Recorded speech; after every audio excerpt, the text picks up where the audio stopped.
My name is Marquavion Brinson, aka Man Man. I got the name Man Man from my grandma when I was born. She thought the name fit me, so it stuck with me ever since then. I started playing football when I was 5 years old. My dad made me start playing because he thought it was a good sport. Now I play for Benjamin E. Mays High School. I'm number 4. Currently a second-year captain and a senior.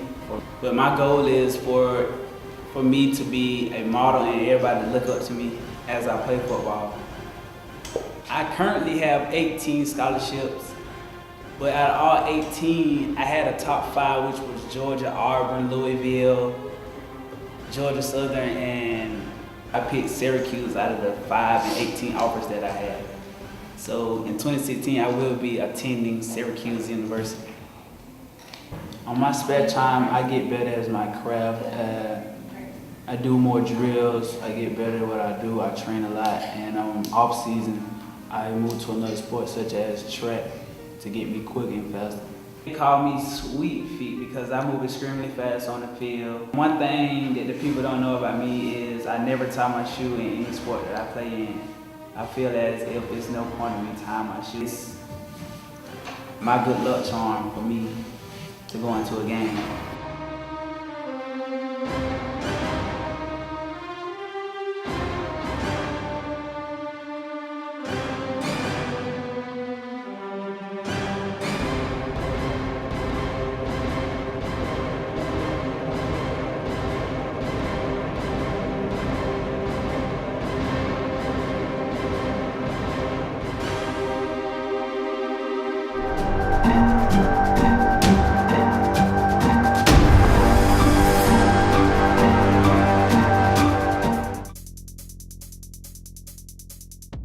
My name is Kimberly Vaughn. I'm the dance teacher at Mays High School. I attended Grambling State University in Louisiana. I was a member of the dance team and I was a 2-year captain, and I also am a member of Delta Sigma Theta. I was at Grambling. My major was actually mass communications. I had a concentration in public relations, but I also got experience in broadcasting. So my minor was dance, and so I decided that I wanted to continue to do dance as my work. So I danced for a professional company. After I graduated, I did a semi-pro basketball team. I went back there to Grambling to work for about 3 years as the assistant director of the dance company. And so I continued, I left, and I became a teacher. And so now here at Mays, I teach all dance, ballet, modern, jazz, and prior to Mays, I've been at 3 other public schools. And it's not so much to be a dancer, but just to be the person that I am, and that is to always give 100%, to have very high expectations for myself and my students, and to always push through and persevere no matter what's going on, no matter what people say about you. That's where I stand on that. Now, for those of you that are getting it's turned out, those of you that want to test it, you've been here, you should try to 2, 3 extend, and 1. What am I doing there? I'm rolling and then I'm rolling through the foot to see. That's your, yeah, it's your test. Are you on your legs? But still on the timing and the 1. Now it's not its own beat. So here at Mays, I'm the coach of the Raiderettes dance team with the band. I will also be taking over this year Radiant's basketball dance team, and I'm responsible for the dance ensemble. This year I'm trying to actually add like another group to have an ensemble too, to give the freshmen and sophomores and upcoming students an opportunity to have more performance experiences. This year, again in December, I'm going to do a winter dance concert like we did last year with all the classes. In the spring, I'm planning on doing an all ensemble show. So it'll be every student that's in the ensemble, just a showcase of all those dancers, and I'll have special choreographers come in and choreograph dances for them to perform. And also, I'm planning on combining the young ladies from the Raiderettes as well as those young ladies who make the basketball dance team to combine to make one whole group so that we can go do competition. When I was younger, actually, I'm the youngest child, but I have 2 brothers, so I was involved heavily in sports. I played basketball all the way through high school, and dance was actually my second love, if you will. Basketball was kind of my thing, and as I got to around my senior year, I just decided that that's what I wanted to do with my life. So when I was growing up, my mom made me take outside of school but sports were kind of my focus, but she just made me do it to kind of stay in tune with it and actually turn it out to be what I love to do.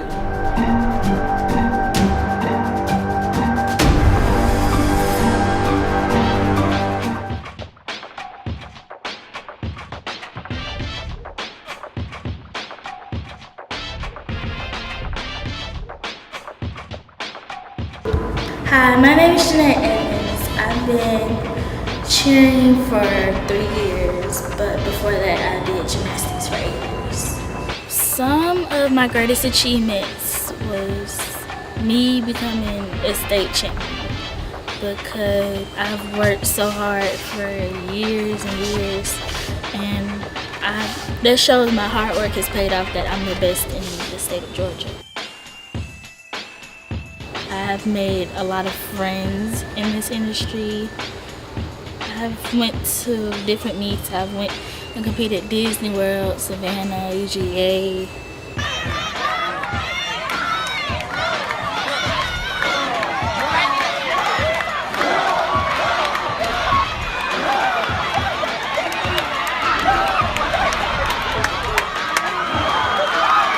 My favorite medal is, it's a little snow globe, and it's just like what they gave at that competition. They gave the top 3 snow globes for that competition.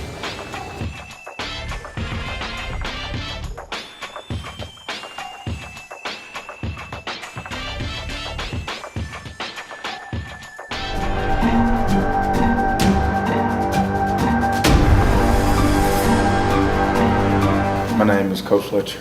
I've been working in the school system for about 10 years. I worked at James Howes Young Middle School and also Mays High School. I am a youth motivational speaker and mentor. I do empowerment, self-empowerment for all age ranges, consisting of rape prevention seminars, self-awareness, giving people tools for self-actualization. And I also go hiking most of the time. I travel a lot to go hiking. So I went to a school called William Rainey Harper College, which is in Palatine, Illinois. It's a 2-year school. Needing to bring my SAT score up, I went to a junior college, and while I experienced junior college, I participated in wrestling and as well as football. I was a safety that ended up turning linebacker. And I was pretty successful at that. I have over 25 years of experience in the art of judo. I started when I was about 9 years old at a Boys and Girls Club. I had an incident in school that got kind of out of hand, and it landed me a great opportunity, and I kept doing it. So far, I've been an undefeated junior national champion and junior Olympic champion. I've traveled to over 16 countries, and I am the #1 guy in the nation in the sport of judo. Many people like Andrew Young and Walter Young, who's Andrew Young's brothers, were very, very vocal in the community. They would often come to Young Middle School, which is it's James Howes Young. It used to be Southwest Middle School when I went there, and they would tell us that we had a responsibility to our community, to uphold our community, to keep it beautiful, to instill in the young men. And I believe that I travel around the world, and I noticed that most people responded to me differently because I had etiquette. I tried to articulate things. I wasn't hesitant to ask for help because I know that you're only as good as your support system. And I had some pride about where I was from, being from Atlanta, knowing that that was the beginning of, movements such as the Civil Rights Movement and things like that gave me a lot of pride going out from there, but knowing that I kind of had no choice to be a leader because people from my community were that, and they expected to keep some things going. It helped me to understand that I need to give that back, so I have to. Even if it's just a word, every little bit helps. Sometimes, you're aligned with people and they can help you because they can give you advice, or they can give you tools, or they can give you resources. But sometimes it's just, a good word, and maybe the roles have changed. But the people who cared about me being successful invested into me, and they're still around checking to see if they got some return.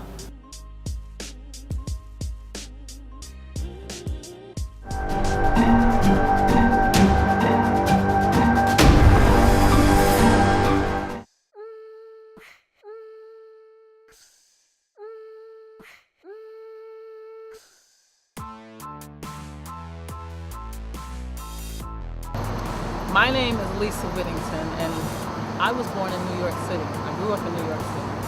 Oh my gosh, New York is a very exciting city. It's very busy. It can be very dangerous, but it also has a lot of culture. And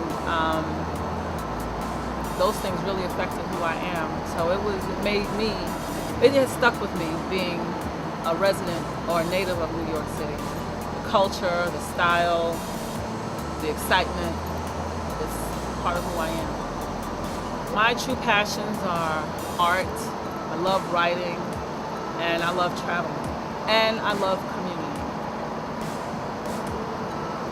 It had a lot to do with it because sometimes I would just be stuck in the room with nothing to do but my art.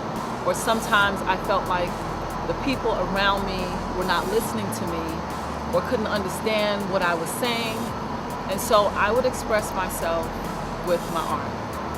Or I'd get lost in a book or get lost in writing. So, and when I went to school, my teachers always infused art into what I did. So I was very involved in music, I was very involved in visual art, I was very involved in plays and just all sorts of art. And all of those things made a difference. It made me feel better about myself, it made me understand society, it made me want to do my work, and it made me want to go to school. Oh my gosh, Atlanta is the home of the civil rights movement. And coming to Atlanta, it really made me aware of who I was. I'm in the birthplace of Dr. Martin Luther King. He was the leader of the civil rights movement, and I don't take that lightly. I walk down Auburn Avenue and I see the SCLC building. I see the places where the civil rights leaders used to meet. So I'm in the spirit of that. So the spirit of that has really been infused into my artwork, and it has been infused into who I am as a person. It made me more proud of who I am, and it makes me more responsible about what I'm doing and working with the community. My advice to other artists is to do just like Nina Simone said. Nina Simone said that artists have a responsibility to reflect what's going on in society with their work. And so that's my advice. Also to think about like Marvin Gaye. Marvin Gaye, he walked around, he looked around and paid attention to what was going on, and he sang about it. We're still singing his songs today, like What's Going On, Mercy, Mercy Me. And those things reflect society. So what we want to do as an artist to make you stronger is definitely to reflect what's going on in society and to also be original. Never try to do everything that somebody else is doing. Be yourself. Break outside of the mold. Think outside of the box. And you will be a success.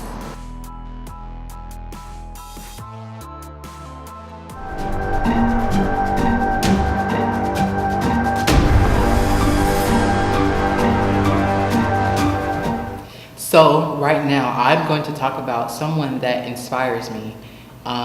She just motivates me in all types of ways, and I think that she is a phenomenal teacher. Her name is Miss Marcia Jackson. President Kennedy's wife, Jacqueline Kennedy.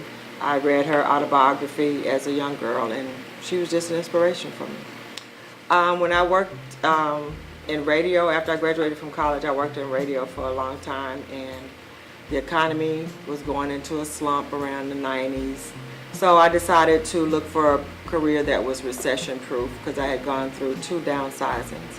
So I decided, since I love literature and writing, I went back to school at Georgia State and got a degree in English to become an English teacher. My plan is to go back to college and get, I guess, the 5th degree and get a PhD in literature so I can teach at the college level. So once I retire from public school teaching, I'll teach at the college level. I also would like to become a travel writer so I can do what I love to do, travel and write about my travels. That's what I want to do. Well, first, if you're being victimized and being bullied in school, the first thing you need to do is tell an adult so that they can address the issue. And I always recommend getting counseling, which a lot of people frown upon, but counseling helps a lot because you get to talk your problems out and then move on from there to understand that it's not about you, it's about the person that's doing the bullying. So, just to take that off. Singer? I wish I could sing. I can't say that a singer made me the person I am today. I would say maybe Marian Anderson. She was a singer back in the like early 30s and 40s. She was the first black woman to sing at the Metropolitan Art place or museum or whatever. But I had to do a research paper on her when I was in 2nd grade. So as far as a singer being an influence on my life, she probably would be the only one. The only other person probably would be Billie Holiday, jazz singer from like the 50s, 40s and 50s. She influenced me because of the lyrics that she wrote about addresses the pain that a lot of people were going through during that time period. Toni Morrison wrote Beloved, The Bluest Eye, and we also share a birthday. We're both born on February 18th. But her writings I really enjoy because it speaks to, you know, the plight of black women in society and males as well. But Toni Morrison is my favorite author. I would say students are my pride and joy. I just wish that they were more interested in education and the importance of having it, because that's the only thing that you can get from the government free and nobody can take it away from you. Once you get it up here, they can't take it away.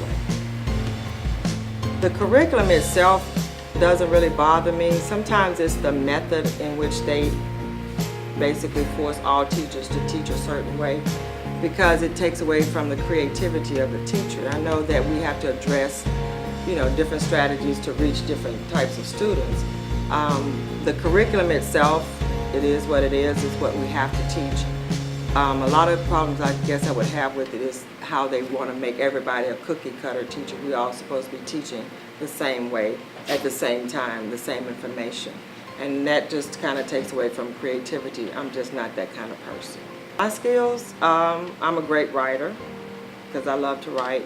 I find it difficult to teach writing to students sometimes because it's hard for me to understand when people don't understand how to write. Because I've been reading since I was 4 or 5 years old. As far as when I was in kindergarten, we were reading on 5th grade level because I went to a private kindergarten. But it's just kind of hard to understand that kids don't read, so therefore they're lacking in writing skills.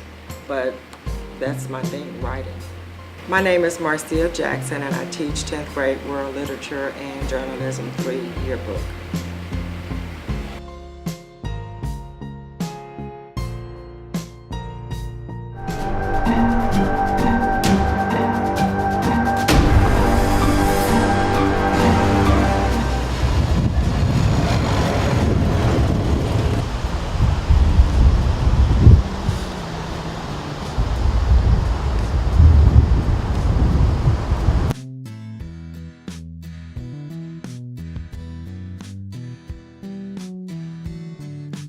When I graduated from college, my father got sick and he had to be taken to the Veterans Hospital in Augusta.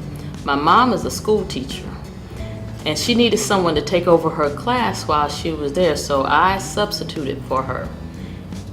Come to find out that the kids were actually learning. Her class was a reading class.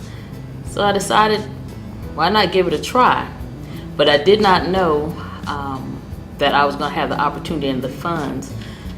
My father passed that following June, and we had to go to Fort Benning to sign off on some papers. The military at that time told me that they would pay for me to go back to school until I was 26. So I decided to go back and get certified to teach math. I had already taken all the math there was while I was at Georgia Tech. But to be certified, I had to take algebra and geometry. They don't offer that at Georgia Tech, so I had to take those 2 classes. And I became certified to teach math, and I've been doing it. This will be my 29th year. I like to travel. I like to go out to different restaurants. I like to go to movies. I just like to enjoy life.